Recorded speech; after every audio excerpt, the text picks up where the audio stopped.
The Great Hall of the Galactic Council stretched for miles in every direction.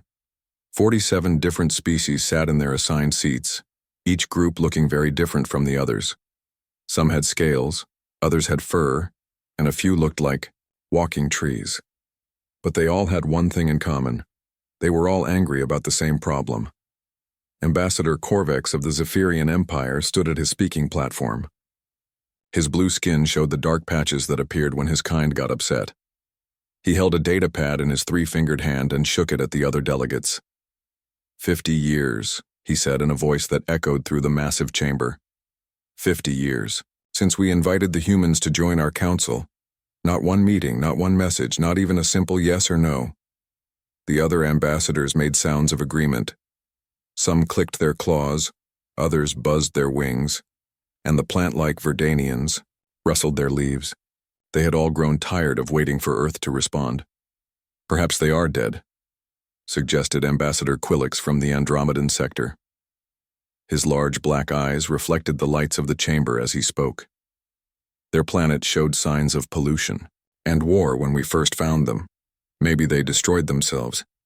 Or maybe they are too stupid to understand our invitation, added the Centauri delegate. Her voice sounded like singing, but the words were not kind. Some species never develop beyond their homeworlds. They stay there until their star dies.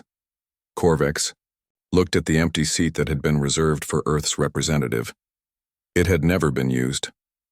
The humans had been given every chance to join the galaxy's most important organization, but they had chosen to ignore it completely.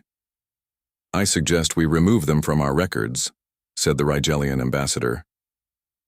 His metal body clicked as he moved. If they do not want to be part of galactic civilization, we should treat them as if they do not exist. Many of the other delegates agreed. The Galactic Council had important work to do. They had new worlds to explore, trade routes to establish, and sometimes conflicts to resolve. They could not waste more time on a species that refused to participate. But far away from the council chambers, in a small blue world orbiting a yellow star, things were very different than the aliens believed. Admiral Jack Harrison stood on the bridge of the UES Victory, humanity's first ship designed for travel between stars. He was a tall man with gray hair and tired eyes that had seen too much.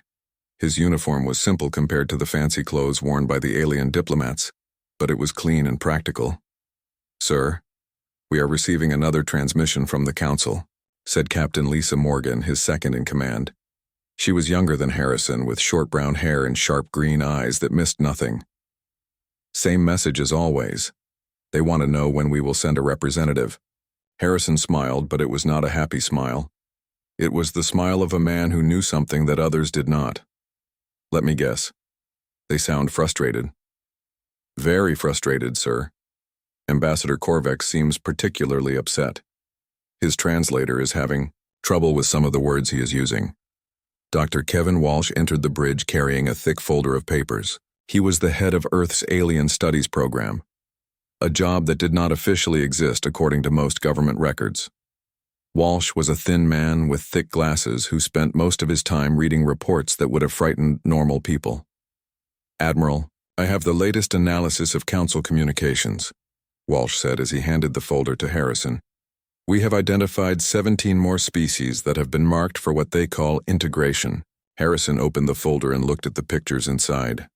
Each one showed a different world with a different type of intelligent life. But Walsh had written the same thing next to each picture: extinct or enslaved. Integration. Harrison repeated the word like it tasted bad. They make it sound so peaceful. The pattern is always the same, Walsh explained. First, they invite a species to join the council. They offer friendship and knowledge. But if the species says no, or if they have something the council wants, integration begins. Captain Morgan looked over Harrison's shoulder at the pictures. How many species have they integrated over the years? We estimate over 200, Walsh answered. Some fought back. Some tried to hide. Some even tried to run to other galaxies. None of it worked. The council always wins because they are big and the new species are small.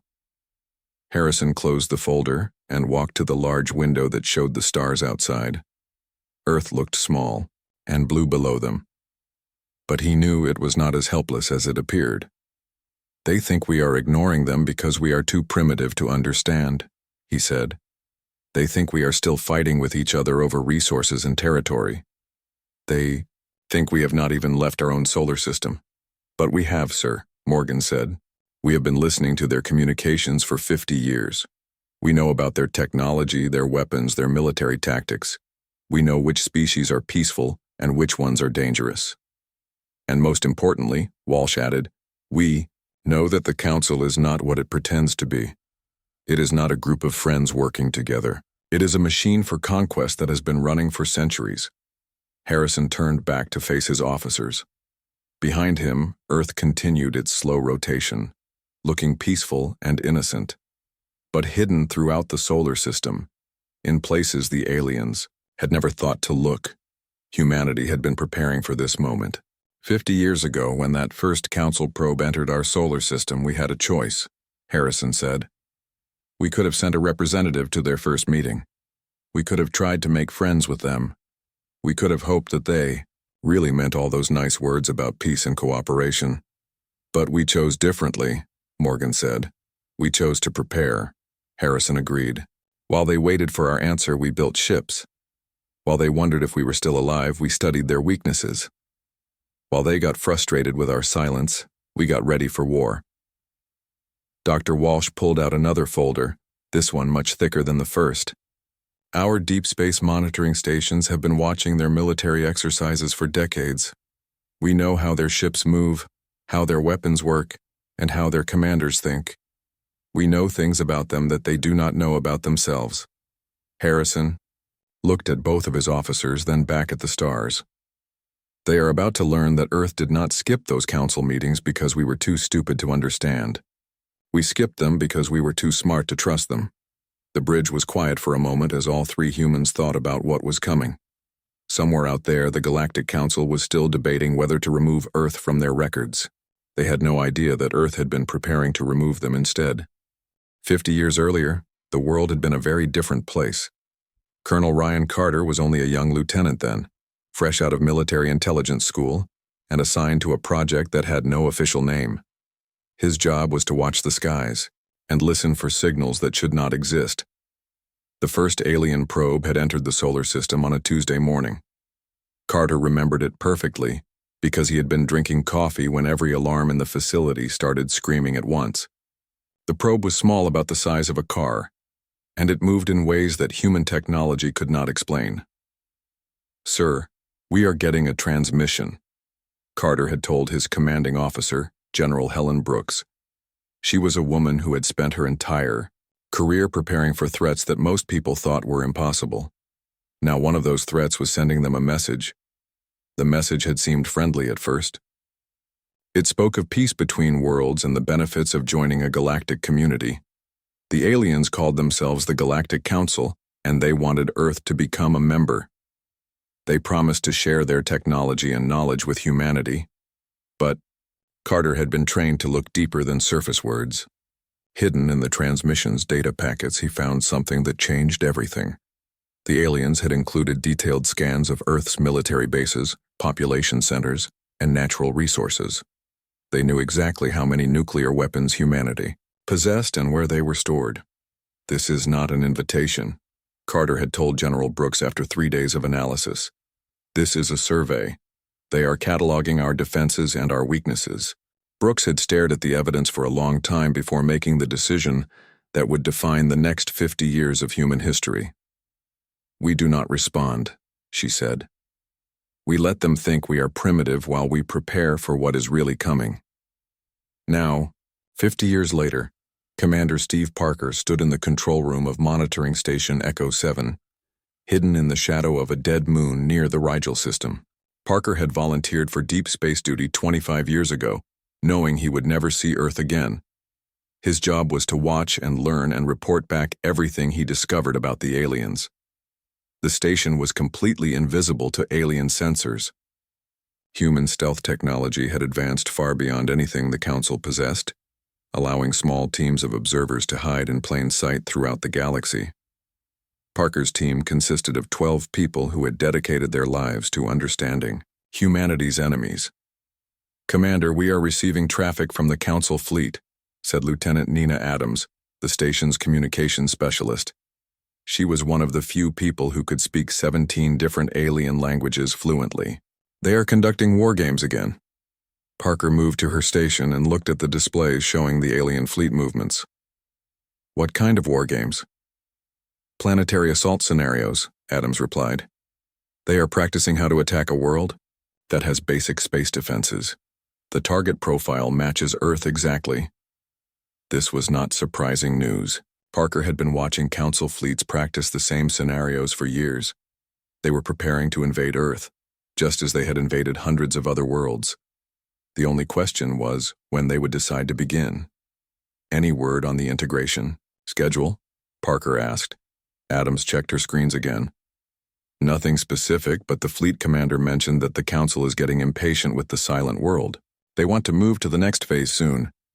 Parker nodded and moved to the tactical display that showed the positions of all known Council ships. There were thousands of them spread across dozens of star systems, but human observers were watching most of them. Every movement was recorded, every weapon test was analyzed, and every communication was intercepted. The aliens thought they were the hunters, but they were actually the prey. Back on Earth, Dr. Kevin Walsh sat in his underground office reading reports from observers like Parker. Each report told the same story from a different angle. The Council was not the peaceful organization it claimed to be. It was a military machine that had been conquering worlds for centuries. Walsh's job was to understand how the machine worked. He studied the patterns of Council expansion, the methods they used to subdue resistant species, and the technologies they employed in their conquests. What he had learned would have terrified most people, but it had also shown him how to defeat them. The Council's greatest strength is also their greatest weakness, Walsh had written in his latest analysis. They have grown comfortable with easy victories. Every species they have encountered has been inferior to them technologically. They have never faced an opponent that could match their capabilities. The analysis was based on 50 years of careful observation. Human spies had watched the Council destroy the crystal cities of Xerion Prime, enslave the floating jellyfish people of the nebular colonies, and wipe out the machine intelligence of the synthetic worlds. In every case, the pattern was the same. First came the invitation to join the Council. If the species agreed, they were slowly absorbed into the Council's hierarchy as junior members with no real power. If they refused, the Council would return with a military fleet and take what they wanted by force. They have never encountered a species that spent 50 years preparing for their arrival, Walsh continued in his report. They do not know that we have been watching them, learning from them, and building weapons designed specifically to counter their advantages. Admiral Harrison read Walsh's report while standing in the observation deck of the hidden military complex built inside the asteroid series. Through the reinforced windows, he could see the massive construction bays where humanity's secret fleet was being built. The ships were unlike anything that had ever existed before, designed using 50 years of stolen alien technology and human innovation. "How many observers do we have in position?" Harrison asked Captain Morgan, who had joined him at the window. 237 stations throughout Council space, Morgan replied. Each one has been operating for at least 10 years without detection. We know more about Council military capabilities than most Council commanders do. And they still think we are sitting on Earth wondering what that first message meant. As far as they know, we have barely achieved spaceflight. Our orbital stations look primitive and our interplanetary ships appear to use chemical rockets. They see exactly what we want them to see. Harrison smiled as he watched workers in space, suits moving around the hull of a massive battleship. The ship was 10 times larger than anything in the Council fleet, but it would remain invisible to their sensors until the moment humanity chose to reveal it.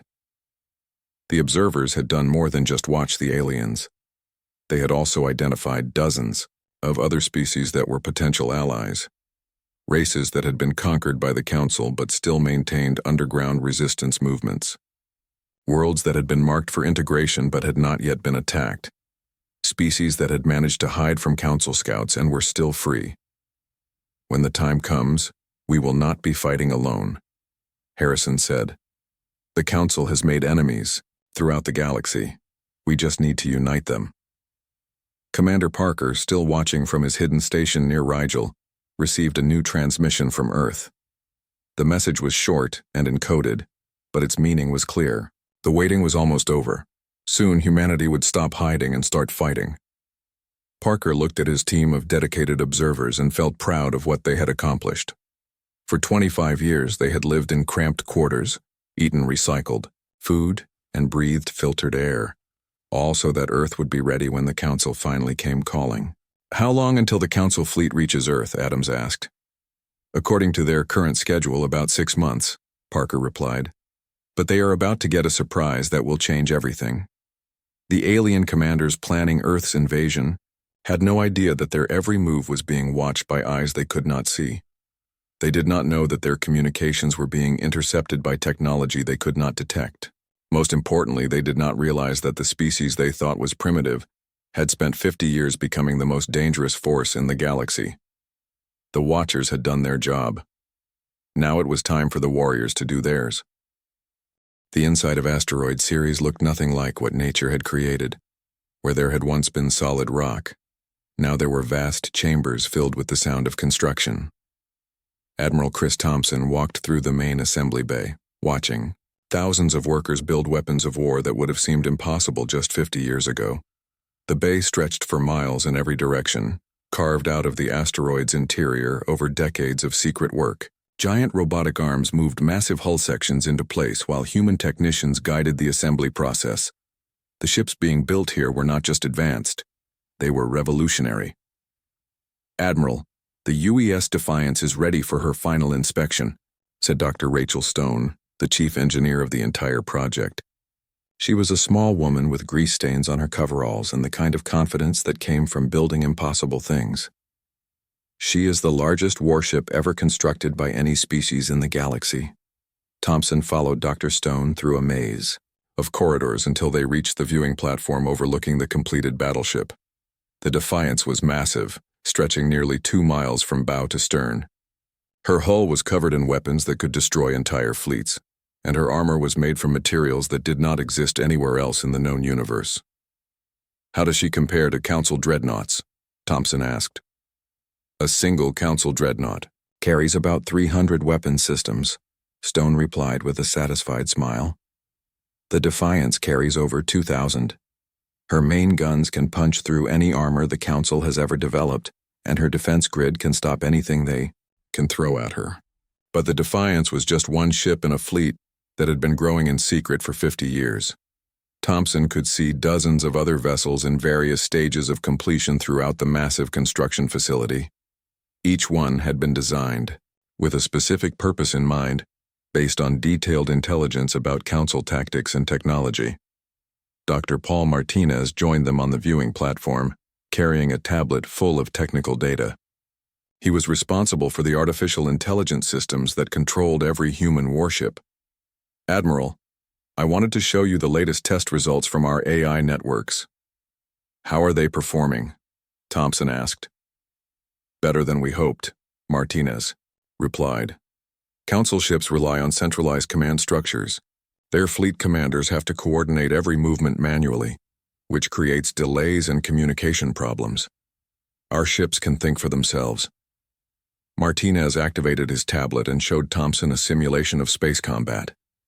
Human ships moved like a school of fish, each one anticipating what the others would do and reacting instantly to changing conditions. Council ships moved like a parade, following predetermined patterns that could be predicted and exploited. The difference in reaction time is enormous, Martinez explained. By the time a Council commander realizes he needs to change tactics, our ships have already adapted to counter his new strategy. Captain Amy Johnson approached the group, having just completed her own inspection tour of the completed vessels. She commanded one of the destroyer squadrons and had spent years learning how to fight with the new technology. Admiral, the crews are ready. We have been training in zero-gravity environments throughout the outer solar system for decades.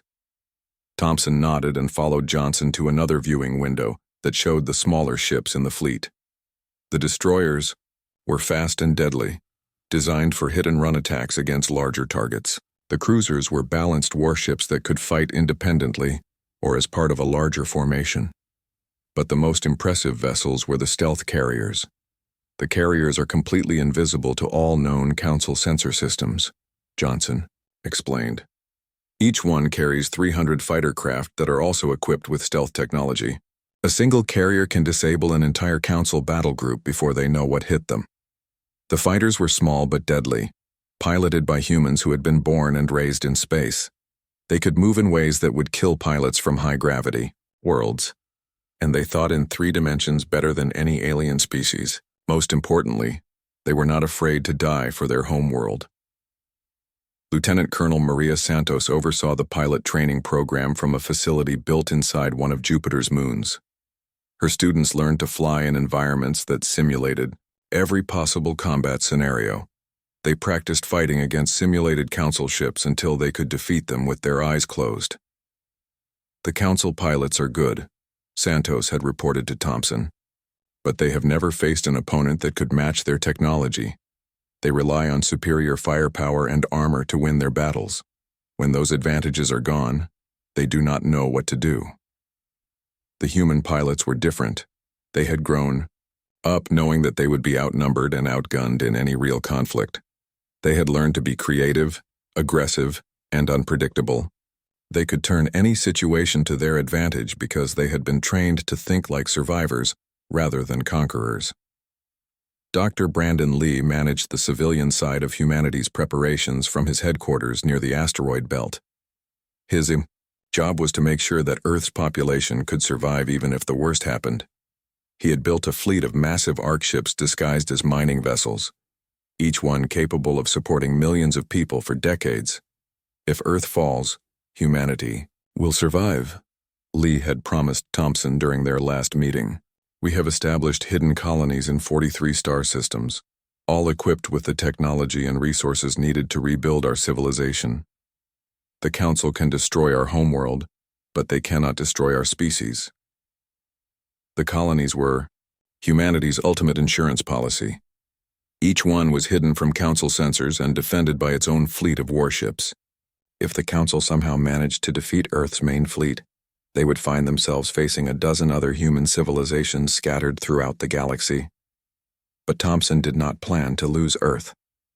The ships being built in the Ceres facility were designed to win, not just to survive. Every weapon had been tested against captured Council technology. Every armor plate had been designed to stop Council weapons. Every system had been built to outperform anything the aliens possessed. How many ships do we have ready for deployment? Thompson asked Stone. 3,000 major combat vessels, she replied, plus about 15,000 fighters and support craft. It is the largest fleet ever assembled by any single species. And the Council has no idea we have built any of it? As far as they know, we are still using chemical rockets to reach our own moon, Stone said with satisfaction. Their intelligence reports describe us as a pre-spaceflight civilization that poses no threat to anyone. Thompson walked back to the observation deck overlooking the Defiance and thought about the journey that had brought humanity to this point. 50 years ago, they had been exactly what the Council thought they were, a primitive species barely capable of leaving their own atmosphere. But they had also been something the Council did not expect, smart enough to recognize a threat and determined enough to do something about it. The first alien probe had been a warning, even though the aliens had not intended it that way. Humanity had learned that they were not alone in the universe and that their new neighbors were not friendly. Instead of sending ambassadors to Council meetings, they had sent engineers to work in secret facilities. Instead of learning alien languages for diplomacy, they had learned alien weaknesses for war. When do we reveal ourselves? Johnson asked. Soon, Thompson replied. The Council is planning to send a diplomatic fleet to Earth within the next few months. They expect to find a helpless world that will surrender without a fight. They are going to be very surprised, Stone said. Thompson smiled as he watched workers putting the finishing touches on humanity's secret weapon. The Council had spent centuries conquering weaker species because no one had ever been strong enough to stop them. They had grown arrogant and careless because victory had always been easy. But they had never faced a species that had spent 50 years preparing specifically to defeat them. They had never encountered an opponent that knew their every weakness, and had built weapons designed to exploit those weaknesses. Most importantly, they had never fought against humans. The builders had done their job. The greatest fleet in galactic history was ready for war, hidden in the shadows of the solar system and waiting for the moment to strike. When the Council finally came to claim Earth, they would discover that their intended victim had become their worst nightmare. The Council fleet arrived at the edge of the solar system on a Thursday morning, exactly as human intelligence had predicted. Admiral Zoroth of the Centauri Hegemony commanded the diplomatic mission from his flagship, a massive vessel called the Eternal Glory. Behind him followed 20 of the Council's most advanced warships, more than enough firepower to destroy any primitive civilization. Zoroth stood on his bridge looking at the small blue world that had ignored the Council for 50 years. His species had conquered dozens of star systems, and he had personally overseen the integration of 7 different civilizations. This should have been a simple mission: arrive, demand compliance, and either accept surrender or destroy resistance. "Admiral, we are detecting a single vessel approaching our position," reported his tactical officer. "It appears to be moving at impossible speeds." "Impossible speeds?" Zoroth asked. "Explain." "Sir, according to our scans, the vessel is traveling faster than light without using any known propulsion technology. It is also completely invisible to our sensors until it chooses to reveal itself." Zoroth felt a cold feeling in his stomach. In all his years of conquest, he had never encountered technology that surpassed Council capabilities. Every species they had met was centuries behind their development. This should not be possible. The human ship materialized directly in front of the Council fleet, close enough that Zoroth could see its hull through his viewport. It was sleek and deadly looking, covered in weapons that he did not recognize. But what shocked him most was the message that immediately appeared on his communication screen. "Welcome to the Sol system," said Captain Alex Turner from the bridge of the UES Guardian. Turner spoke in perfect Centauri dialect with all the proper inflections and cultural references that took decades to master. "You are late. We have been expecting you for 50 years." Zoroth stared at the screen in disbelief. The human was not only speaking his language perfectly, but he was also wearing a military uniform that looked far more advanced than anything the Council had seen from this world. Behind the human, Zoroth could see sophisticated equipment and displays that revealed technological capabilities that should not exist. "This is Admiral Zoroth of the Galactic Council," he replied, trying to maintain his composure. "You will surrender your vessel and prepare for integration into Council space." Turner smiled, and it was not a friendly expression. "Admiral, I think you misunderstand the situation. You are surrounded." As Turner spoke, the Council fleet's sensors suddenly detected thousands of contacts appearing throughout the solar system. Human warships decloaked from behind asteroids, emerged from the shadows of planets, and materialized from what had appeared to be empty space. In seconds, the Council fleet found itself completely surrounded by vessels that were larger, more advanced, and more numerous than anything they had ever encountered. "This is impossible," Zoroth whispered, watching his tactical display fill with red markers indicating hostile contacts. "Our intelligence report said this species had barely achieved orbital flight." "Your intelligence reports were wrong," Turner replied calmly. "We wanted you to think we were primitive while we prepared for your arrival. We have been watching you for 50 years, Admiral. We know everything about you." On Earth, President Julia Washington stood before a joint session of Congress and the assembled leaders of every nation. For 50 years, the truth about humanity's situation had been hidden from the general population. Now it was time to reveal everything. "My fellow humans," Washington began, her voice broadcast to every corner of the planet. 50 years ago, we received our first contact from an alien civilization called the Galactic Council. They invited us to join their organization, promising peace and cooperation between worlds. The assembled leaders listened in stunned silence as Washington continued. But our analysis of their message revealed the truth. The Council is not a peaceful organization. It is a military alliance that conquers and enslaves other species. We were not being invited to join as equals. We were being cataloged for conquest.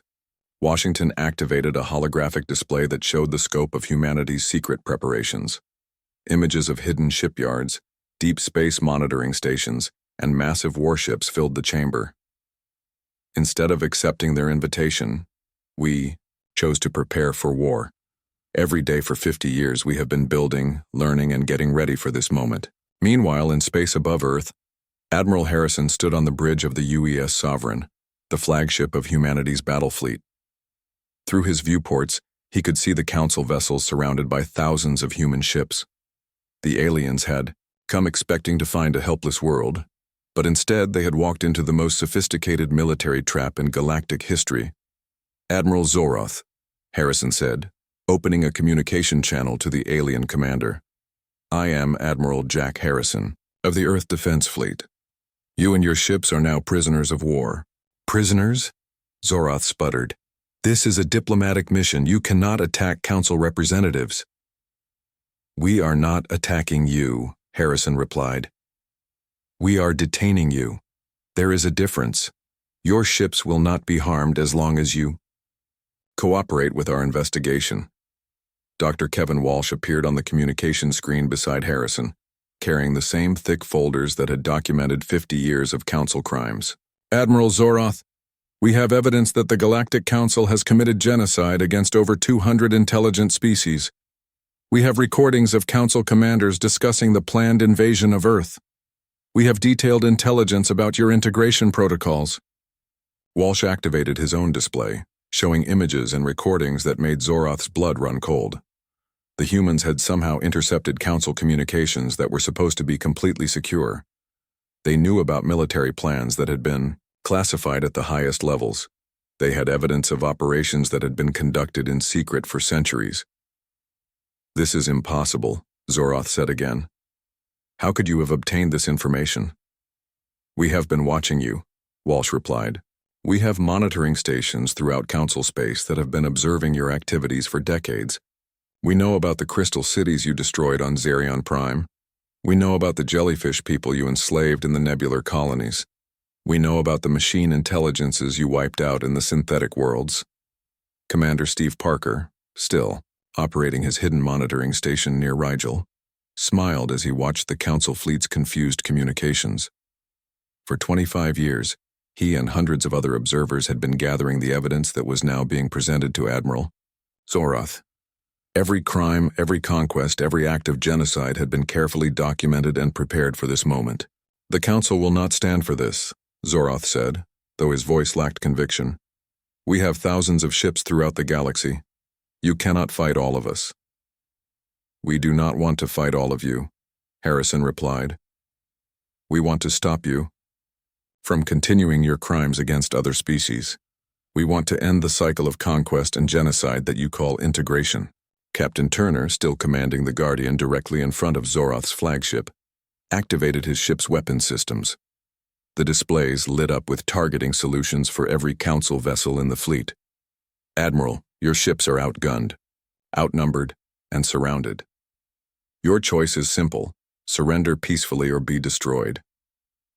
Dr. Rachel Stone, watching from the Ceres facility, activated the demonstration that would prove humanity's technological superiority. Captain Danny Foster led a squadron of human fighters against one of the Council's escort ships, a heavily armored vessel that should have been able to destroy the small craft easily. Instead, the human fighters tore through the alien ship's defenses like they were made of paper. Advanced weapons that the Council had never seen before disabled the vessel's shields, weapons, and engines in seconds. The ship was left floating helpless in space, completely intact but totally defenseless. "As you can see," Harrison said to Zoroth, "we could have destroyed your entire fleet at any time. We chose not to because we are not the monsters that you are. We do not kill unless we have no other choice." President Washington continued her address to the people of Earth, explaining the full scope of what humanity had accomplished. "We have built the most advanced fleet in galactic history. We have established colonies in 43 star systems. We have created technologies that surpass anything the Council possesses, but most importantly, we have maintained our humanity while becoming strong enough to protect it. The Council sent this fleet expecting to find a primitive world that would surrender without a fight, Washington said. Instead, they have discovered that Earth has become the greatest military power in the galaxy. We did not skip their meetings because we were too ignorant to understand them. We skipped them because we were preparing to end their reign of terror. Admiral Zoroth looked at his tactical displays and realized that his military career was over. His fleet was helpless, his enemies possessed overwhelming superiority, and his entire understanding of galactic politics had just been proven wrong. The species he had come to conquer had become the conquerors instead. "What do you want from us?" he asked Harrison. "We want you to carry a message back to the Council." Admiral Zoroth's shuttle docked with the UES Sovereign 3 hours after his fleet's surrender. He walked through corridors lined with human Marines wearing armor that looked more advanced than anything in the Council's arsenal. The soldiers watched him with calm, professional eyes that showed no fear or hatred, only readiness. Admiral Harrison waited for him in a conference room that displayed the full scope of human military power. Holographic projections showed the positions of human fleets throughout the galaxy, the locations of hidden colonies, and the capabilities of weapons that Council science had declared impossible. Zoroth felt sick as he realized how completely his species had underestimated their opponents. "Please sit down, Admiral," Harrison said politely, indicating a chair that had been adjusted for Zoroth's physiology. "I want to show you something that will help you understand your situation." Colonel James Parker, Harrison's chief of staff, activated a presentation that had been 50 years in the making. The first image showed the original Council invitation that had been sent to Earth, with all its hidden data about human defenses and resources clearly highlighted. "This was not an invitation to join your organization," Parker explained. "This was a survey for your planned invasion. You cataloged our military capabilities, our population centers, and our natural resources. You were planning to conquer us from the moment you made contact." Zoroth wanted to deny the accusation, but the evidence was too clear. The humans had decoded every hidden file in the original transmission and understood its true purpose. They had known from the beginning that the Council intended to destroy or enslave them. "That was standard protocol," Zoroth said weakly. "We survey all new species for security purposes." "Security purposes?" General Sandra Mitchell asked as she entered the room. She was a stern woman with gray hair and eyes that had seen too much war.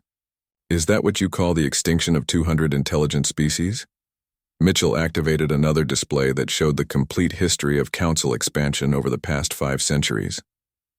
Every conquered world was marked in red, with detailed information about what had happened to its inhabitants. The pattern was always the same: invitation, refusal, invasion, genocide, or enslavement. "The Xerian crystals were beautiful," Mitchell said, showing images of a dead world where magnificent crystal cities had once stood. "Your fleets turned them into radioactive glass because they refused to submit to Council authority. The jellyfish, people of the nebular colonies, had achieved perfect harmony with their environment. You broke up their civilization and sold them as exotic pets to Council worlds." Zoroth stared at the evidence in horror. He had participated in many of these operations, but he had never seen them presented this way.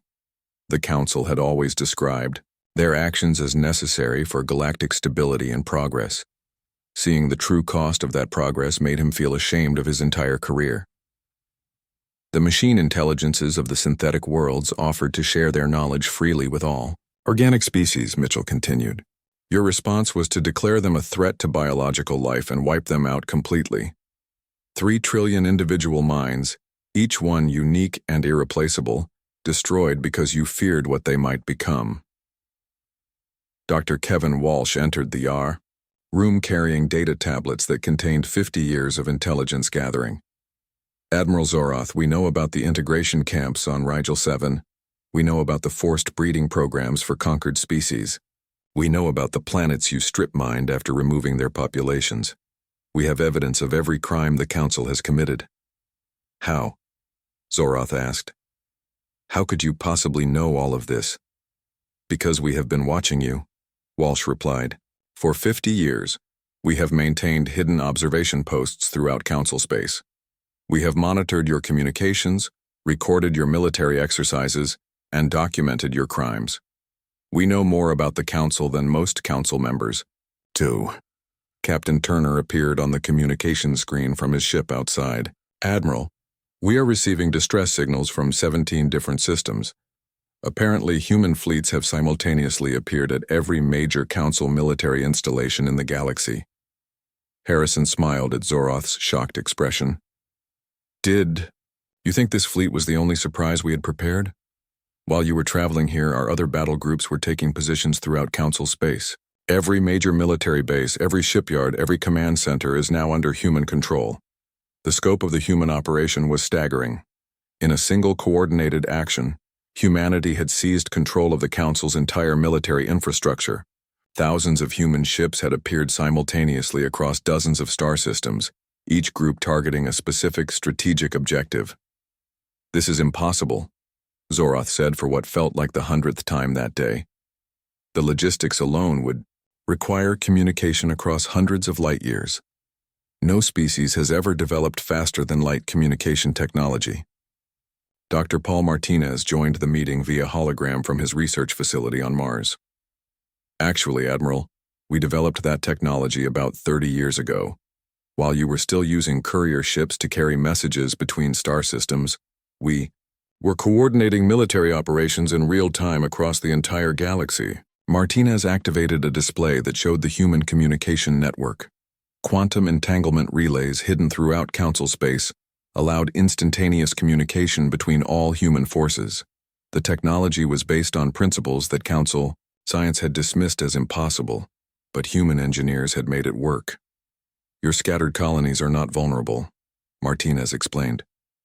They are part of a unified command structure that can respond to threats faster than your fastest ships can travel. When you attack one human world, every other human world knows about it immediately and can coordinate a response. President Washington appeared on the main screen, broadcasting directly from Earth to every Council world simultaneously. Her message was being translated into 47 different languages and transmitted through communication networks that the Council could not block or intercept.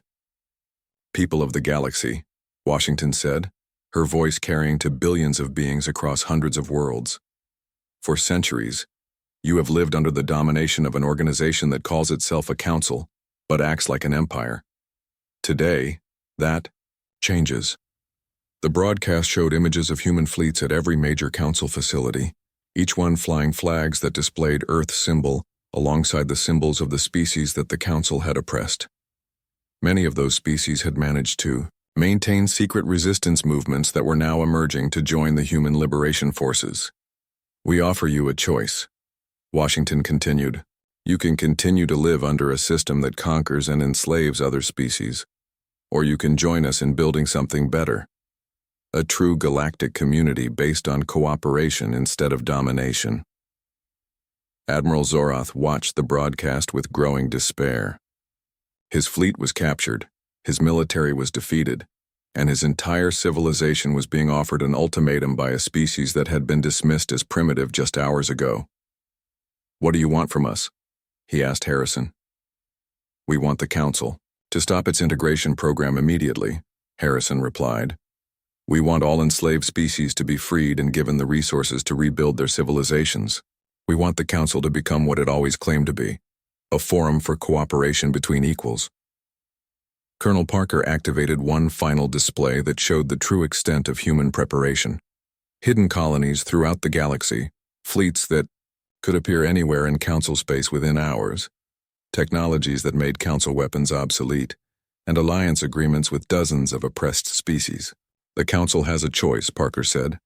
Reform your organization voluntarily or watch it be dismantled by force. We prefer cooperation, but we are prepared for war. And if we refuse? Zoroth asked. General Mitchell answered with the cold certainty of someone who had spent decades planning for this moment. Then you will discover what it feels like to be on the receiving end of an integration program. The difference is that we will offer you the same choice we are offering everyone else. Join us as equals or be defeated as enemies. Dr. Stone's voice came through the communication system from the Ceres facility. Admiral Zoroth, your ship's sensors have been modified to record everything you have seen here today. When you return to Council space, you will have complete documentation of human capabilities. Your leaders will know exactly what they are facing. Harrison stood up and walked to the viewport that showed the vast human fleet surrounding the helpless Council ships. Admiral, you came here expecting to conquer a primitive world. Instead, you have discovered that the primitive world has become the dominant military power in the galaxy. We did not ask for this conflict, Harrison continued. We would have been happy to live in peace on our small blue world. But you made that impossible when you decided that we were a resource to be harvested rather than a people to be respected. The Mao meeting was over. Zoroth was escorted back to his shuttle, carrying with him complete documentation of humanity's capabilities and demands. His fleet was released unharmed, but with their weapons disabled, forcing them to limp back to Council. Space at slower than light speeds,